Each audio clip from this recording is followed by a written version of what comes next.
Cape Town is known as one of the most beautiful cities in the world. And despite South Africa's difficult past, the country has beautiful animals, amazing wine, and is the only African country to have penguins. So if Cape Town is on your bucket list, I'm going to show you how to spend the perfect week in Cape Town. We've landed in Cape Town, and I immediately have internet because I'm using an eSIM from Bonus. Having data is almost essential to your trip in South Africa. Using a rideshare app on your phone is the safest way to get around. Having an eSIM makes it super easy to do so. I already installed this, so it makes it really easy to use as soon as I touch down.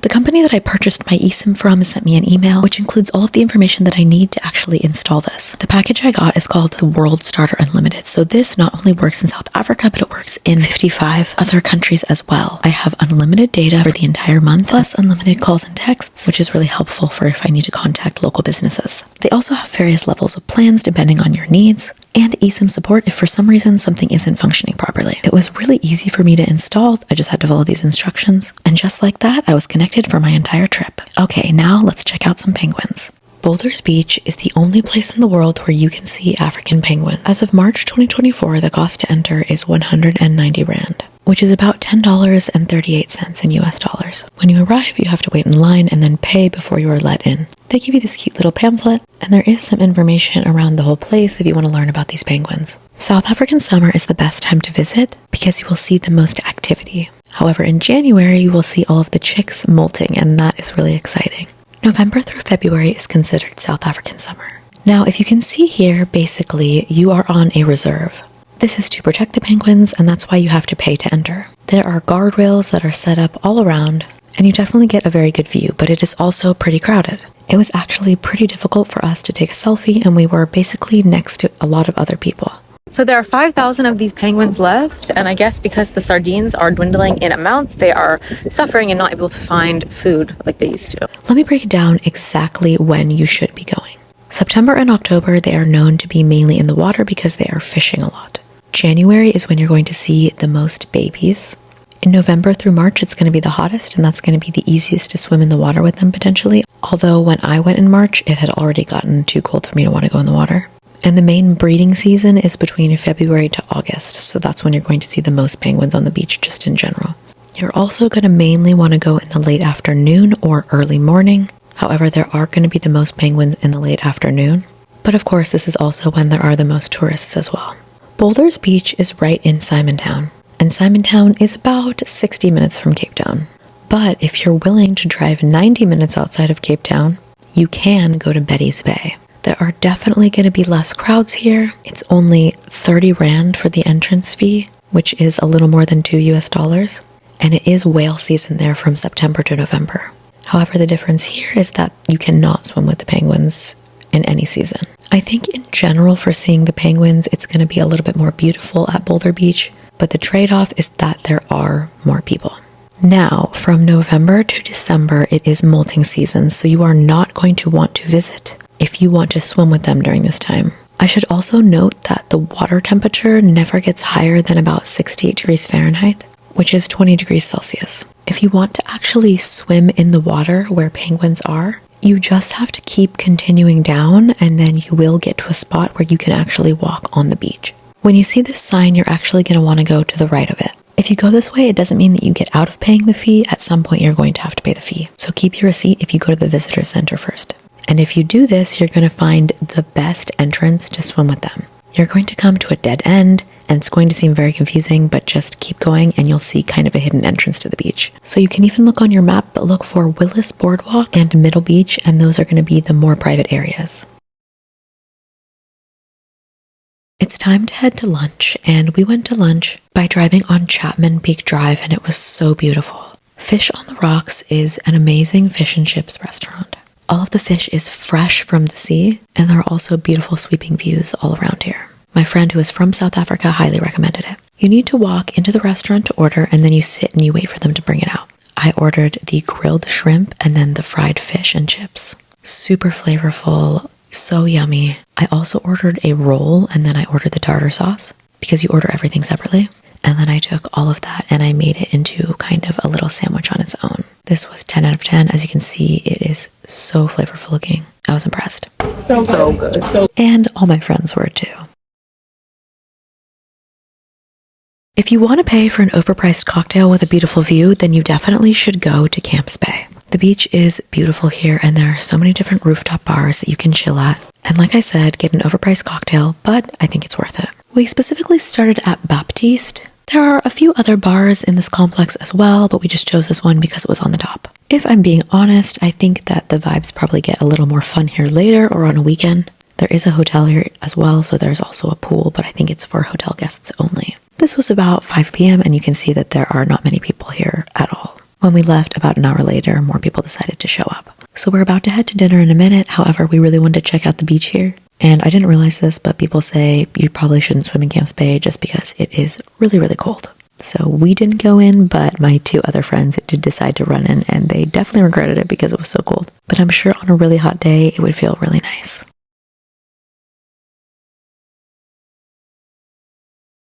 One thing about Capetown is that the cafes are out of this world. It's also really easy to find vegan milks or different options if you have allergies. So this morning came to Truth Coffee Roasters and the coffee was amazing. Plus they were able to make everything according to our dietary restrictions and just exactly what we asked for. I did forget to ask for this melted, but no big deal. Otherwise everything was super tasty and I would definitely come back here. Now that we've had breakfast, we are heading to Table Mountain. Apparently this is one of the new natural wonders of the world. I've never heard of the natural wonders of the world before this. I don't know if this is a new thing, but I think it's cool that they do this because these places definitely deserve to be on some type of list because they are very special. Now, if you are afraid of heights, this may be a little bit scary for you, but I definitely think that everybody should go if they're planning to visit South Africa. For me, this is obviously a very well done structure and I felt very safe on it, but you should be aware that before you get on there, it does do something a little unconventional once you're inside. So you need to purchase a ticket before you actually get in line, and then once you get in line, you'll get into a group like this, and everyone walks into this funicular at the same time. It's kind of a mad rush because everybody wants to get a window, but what I did not realize is that the entire thing starts rotating so that you can see all sides the entire time. But the actual ground starts rotating, and that was a little bit scary for us because we had no idea that it was coming. As you can see, this kid decided to walk through the whole thing, and it's going to be tight, so if you are claustrophobic, probably not the best thing for you to do. There is a space in the middle of the platform though that doesn't move, and there's a seat, so if you're an elderly person or you have mobility issues or you just don't feel comfortable, you can ask to sit there. You get used to it eventually, and it is definitely a really cool experience to be able to see all of the mountain from this distance, because it's a totally different perspective once you actually get up to the mountain. Now, don't be scared because as you get closer to the top, it keeps going faster and faster and it feels super weird, but they have it under control. But now, this is what you have to look forward to once you get to the top.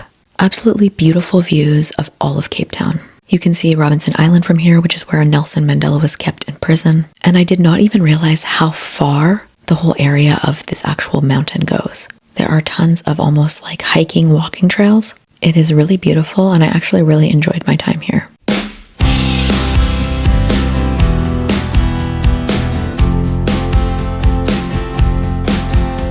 Not every single day is going to be a clear day, and I think the morning is actually usually foggier, so it's probably better to come in the afternoon or just check out the weather. But it is very temperamental. I really loved this sculpture because it shows you how big it really is, and it definitely clarifies as to why this is considered a natural wonder of the world now.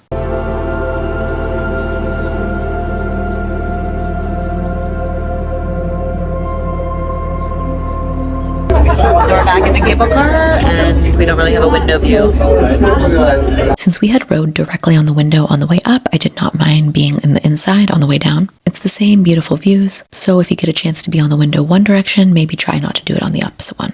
Okay, so you exit through the gift shop like Disneyland, and if you are a meat lover, then you can buy these pâtés in crocodile, springbok, wildebeest, and kudu if that's your vibe. If you plan to visit South Africa, it is highly recommended that you also try South African wine. So today we are going wine tasting. Here we have 80% white wine and 20%. Today we are at Bear Skloef to start off. As with most wine tastings, we're trying some whites and reds. If you've ever gone wine tasting in the United States, this is going to be a lot more affordable. And we got to do something pretty cool that I've never done at any other wine tasting before. If you don't know, I am from Napa Valley, so I have done a lot of wine tastings in my life. At this wine tasting in particular, they asked us to walk to the back through all of the barrels, which was pretty cool because we got to take a look at the barrels while drinking some wine. I personally love the smell when you're in the barrel room. I think it smells super good, like yeast and fermentation. Now, if you can see, these are all of the grapes that they are currently crushing.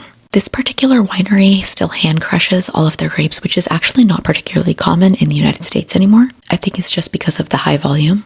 And I can understand why, because this is really hard work. I do feel like it probably does have a nice impact on the actual flavor of the wine though. Now before I could say anything, the main guy took my glass and scooped out some of the stuff in that holding tank. So this has actually been fermenting for a few days only, and it's super alcoholic because of that. And it's very sweet, and you can see the difference. It's basically like very alcoholic juice. Oh my god. They told us to spit it out, but I'm drinking it. The funny thing is about drinking that is that I guess there were some people's feet that were just touching it. I mean, there's alcohol in it, so I guess alcohol kills bacteria. But just when I think about it, it's pretty funny. Again, super tasty. At this point, it was time for us to leave, so our friend actually had a van and we jumped in the van. We have a bunch of different friends here from different countries, some from Honduras, Dominican Republic, South Africa, France, Morocco, USA, Turkey, of course, with Dilara. So we just have a wide range of countries with us. And just like that, we squeezed way too many people in this vehicle and we're off to our next winery. I was told that there would be a little more food at this winery, so I'm excited about that because I'm getting pretty hungry. Now, this area of South Africa is one of the wine regions, but there's also Stellenbosch, so that's somewhere that you can explore too if you're interested. We didn't actually really have wine here, we just got a bottle for the table, and we had this pizza, which was really good. They're also known for their chocolates, so I got a couple of course. Flash forward, we went to a different winery that is well known for their cheese that is made from the goats on the property. So we did a cheese and wine pairing here. This place is called Fairview, and I really enjoyed this, the whole vibe. Now I'm waking up and having a very quick breakfast. There's an egg under that cheese. But I do want to talk about something that's made my trip so much easier. Having the phone as SIM has meant that I haven't had to worry about getting a SIM card the entire time that I've been in South Africa. I landed and I immediately had internet. So I have had unlimited internet as well as calling and texting this entire time that I've been in the country. It's been really great. It's time to head to a different part of the country because now we need to experience safari. We're starting with a self-drive from Johannesburg to Kruger National Park. Pretty excited. On the other side of the road. We got gas, exchanged money. All the stress is behind us. For you. But we still have 3 miles. And make it to our safari. So we didn't have any cash and we could not pay with card for the tolls. So basically we were just like going through the tolls and hoping that the person behind us would come out and let us pay them dollars to get through. One guy just paid for us, actually. That was super nice of him. And then after we had to give a 20 for something that cost $4, but at least we got through. And then we finally were able to get to a gas station, use a card, and get some cash out. And now we're in this crazy misty area. I'm just hoping that we make it because we have like 10 minutes to spare before the safari starts. Basically, it's been a shit show. Now, this is definitely the craziest part of the video because obviously driving in this is very difficult. But once we got past this and we actually got to where the safari is, something absolutely crazy happened. You may know if you've seen some of my shorts.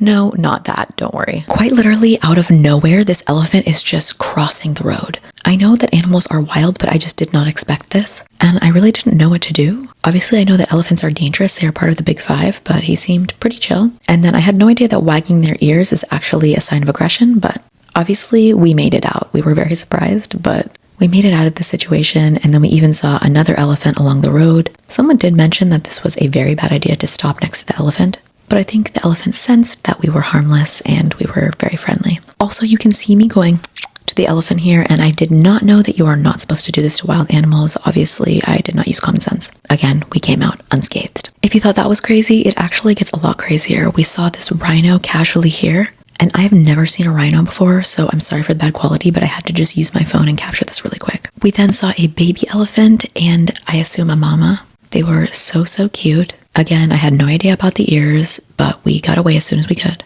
And then something even crazier happened. Fuck, we're fucked. Uh-oh. I think they're scared. They're friendly. Oh, it's a baby. Oh god. Oh my god, there's a shit ton. Oh my god. Okay guys, move. Fuck. Oh my god. I think they're friendly. Worst case, I'll honk. Oh my God. We're literally stuck. Oh, look, there's so many babies. It's okay. Oh, God. We're literally herding buffalo.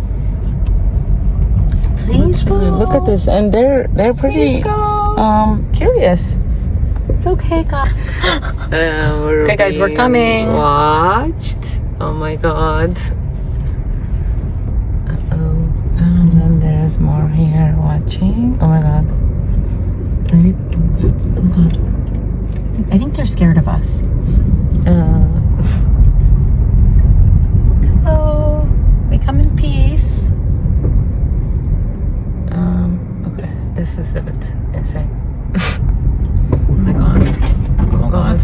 As you can see, this is generally a collection of us just freaking out because of how many buffalo were here. They are super cute, but again, I know the buffalo are dangerous, especially when they have calves. But they did not seem to want to move at all. So even though we were super late to our safari, we felt like we had seen a lot of things while we had casually gotten lost on this road. So we got a bit lost for like an hour and a half trying to get to this place. However, we have seen like 4 of the big 5. So, okay, 3 of the big 5. We've seen a lot of stuff. It's been pretty good. So We've been on our own safari. yeah, driving in Kruger National Park. Yeah.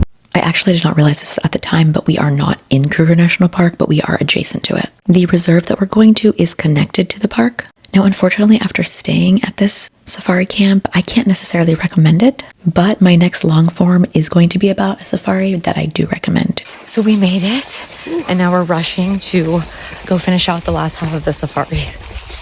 Thanks for watching. I hope you enjoyed, and my next video will be up very shortly.